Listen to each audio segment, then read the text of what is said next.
Para sobrevivir en la batalla de la vida, todos necesitan cierta noción de quiénes son.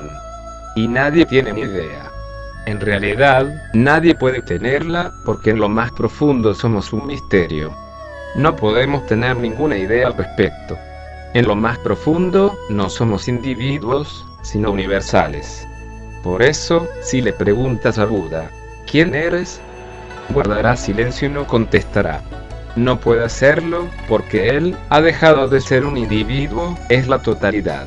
Pero en la vida cotidiana, incluso Buda tiene que emplear la palabra yo. Si tiene sed, dirá, tengo sed.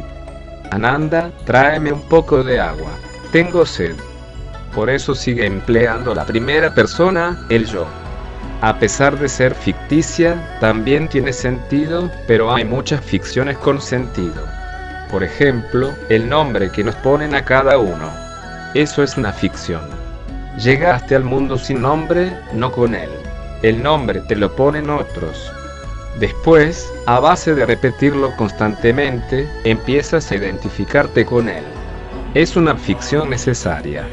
Si profundizas en tu interior comprenderás que el nombre ha desaparecido, que ha desaparecido la idea del yo, no queda más que una simple presencia, la existencia, el ser.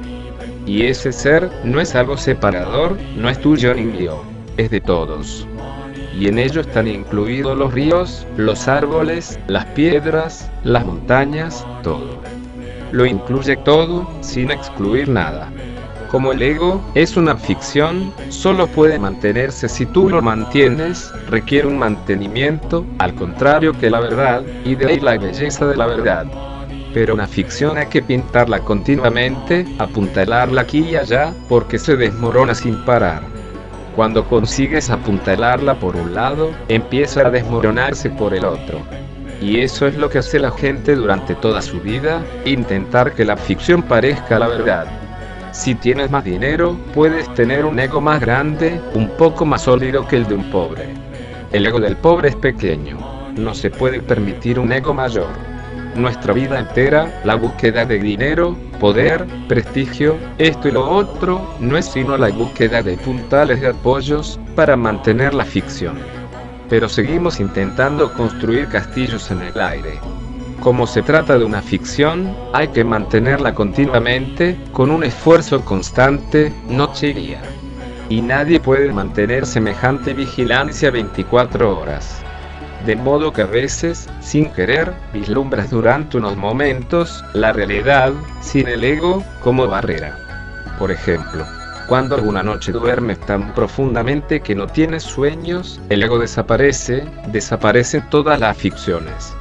Cuando se duerme sin soñar, el ego desaparece por completo, porque cuando no se piensa, no se sueña, pero mientras dormimos pasamos muy poco tiempo sin soñar. En 8 horas de sueño sano, ese lapso no sobrepasa las 2 horas, pero ese tiempo nos revitaliza. Si dormimos 2 horas profundamente, sin soñar, a la mañana siguiente nos sentimos renovados, vivos. Todo parece nuevo, porque nos hemos renovado. En esas 2 horas en las que dormimos profundamente, ocurre lo que Patanjali y el yoga denomina Susupti, dormir sin soñar. Al desaparecer el ego, y con esa desaparición te revitalizas, rejuveneces. Según el Patanjali, no existe gran diferencia entre el Susupti, el dormir sin soñar, y el Samadhi, el estado último que alcanza Buda. No existe gran diferencia, pero sí existe. Radica en la conciencia. Al dormir sin soñar se está inconsciente. En el Samadhi se está consciente, pero es el mismo estado. Nos acercamos a Dios, al centro universal.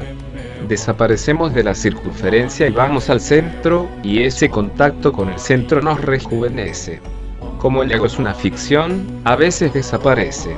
El momento más importante es cuando se duerme sin soñar, y por eso hay que tenerlo muy en cuenta, y no perdérselo por ningún motivo. La segunda gran fuente de las experiencias carentes de ego es el sexo, el amor. Lo han condenado, y ha dejado de ser una experiencia tan importante. Lleva tanto tiempo condenado que ha condicionado la mente de los seres humanos. Incluso cuando están haciendo el amor, en el fondo saben que están haciendo algo malo, y la culpa asoma por alguna parte. Es algo que les ocurre incluso a la generación más joven. Es posible que superficialmente te hayas rebelado contra la sociedad, que superficialmente no seas conformista, pero las cosas han calado hasta lo más profundo, y no se trata de rebelarse solo en la superficie. Llevan milenios diciéndonos que el sexo es el peor de los pecados, algo que ha pasado a formar parte de nuestro ser, de modo que aunque conscientemente sepas que no tiene nada de malo, el inconsciente te mantiene un tanto alejado, con miedo, cargado de culpa, y no puedes adentrarte en el sexo por completo. Cuando te internas plenamente en el acto sexual, el ego desaparece, porque al llegar al clímax, eres pura energía. La mente no puede funcionar. Se produce tal aumento de energía que la mente se pierde, sin saber qué hacer. Es perfectamente capaz de funcionar en situaciones normales, pero se detiene cuando ocurre algo muy nuevo y muy vital, y el sexo es lo más vital del mundo. Si puedes profundizar en el sexo desaparece. En eso consiste la belleza de hacer el amor, que es otra de las posibilidades de vislumbrar a Dios, como el sueño profundo, pero mucho más valioso, porque en el sueño profundo se está inconsciente. En el acto del amor se está consciente pero sin la mente. De ahí que la gran ciencia del Tantra sea posible. El Patanjali y el yoga funcionan siguiendo los pasos del sueño profundo. Han elegido ese camino para transformar el sueño profundo en un estado consciente para que sepas dónde estás, de modo que sepas que estás en el centro. El Tantra elige el sexo como ventana para abrirse a Dios. El camino del yoga es muy largo, porque transformar el acto de dormir inconsciente en conciencia es muy arduo. Se pueden tardar varias vidas, pero el Tantra ha elegido un camino mucho más corto, el más corto, y también mucho más agradable. El sexo puede abrir esa ventana. Lo único que hace falta es destruir los condicionamientos que te han impuesto. Hay que liberarse de esa culpa. Quien pueda ponerte en contacto con el poder, con el auténtico poder, será poderoso. Dios es el verdadero poder, el origen de todo poder. Mientras hagas el amor, piensa en la oración, en la meditación, en Dios. Mientras hagas el amor, quema incienso, canta, baila. Tu habitación debería ser un templo, un lugar sagrado, y no tienes que apresurarte. Profundiza en él, saboréalo lo más lenta y amablemente posible. Y te sorprenderás, porque tienes la llave. Dios no te ha traído a este mundo sin llaves, pero hay que utilizar esas llaves, tienes que ponerlas en la cerradura y abrirla. El amor es otro fenómeno, uno de los que posee mayor potencial, en el que desaparece el ego y eres consciente, plenamente consciente, vibrante, palpitante. Dejas de ser un individuo, te pierdes en la energía del todo. Debes dejar que, poco a poco, se convierta tu modo de vida. Lo que ocurre en el momento culminante del amor debe ser tu disciplina, no solo una experiencia, sino una disciplina. Existen otros momentos en los que el ego desaparece por sí mismo, en momentos de gran peligro, por ejemplo. Vas al volante de un coche y de repente ves que va a ocurrir un accidente. Has perdido el control del coche y no parece haber ninguna posibilidad de que te salves. Vas a estrellarte contra un árbol o contra un camión que viene en dirección contraria, o vas a caerte a un río. Tienes la absoluta certeza. En esos momentos desaparece el ego, repentinamente. Por eso atraen tanto las situaciones peligrosas. Hay gente que escala una gran montaña.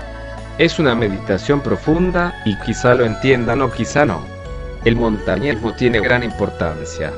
Escalar montañas entraña riesgos, y cuantos más riesgos entraña, más fascinante resulta. En esa actividad se vislumbra la ausencia del ego. Siempre que el peligro anda muy cerca, la mente se detiene. La mente solo puede funcionar cuando no existe el peligro, pero no tiene nada que decir cuando existe. El peligro te vuelve espontáneo, y con esa espontaneidad comprendes de repente que tú no eres el ego. También, como hay grandes diferencias entre las personas, si tienes sensibilidad estética, la belleza te abrirá las puertas. Solo con ver a una mujer o un hombre hermosos, con un solo destello de belleza, el ego desaparece de repente. Hay algo que te sobrepasa. Y lo mismo pasa al ver un loto en un estanque, el crepúsculo, un pájaro en pleno vuelo, cualquier cosa que desencadene tu sensibilidad interna, cualquier cosa que tome posesión de ti tan profundamente durante unos momentos que llegues a olvidarte de ti mismo, que seas y al mismo tiempo no seas, que te abandones. Y es bueno que existan esos momentos en los que vislumbras lo verdadero y lo real. Toma nota de ellos, absorbe su espíritu, permite que se produzcan más, crea espacios para que ocurran con más frecuencia. Ese es el verdadero camino para buscar a Dios. No vivir en el ego, es vivir en Dios.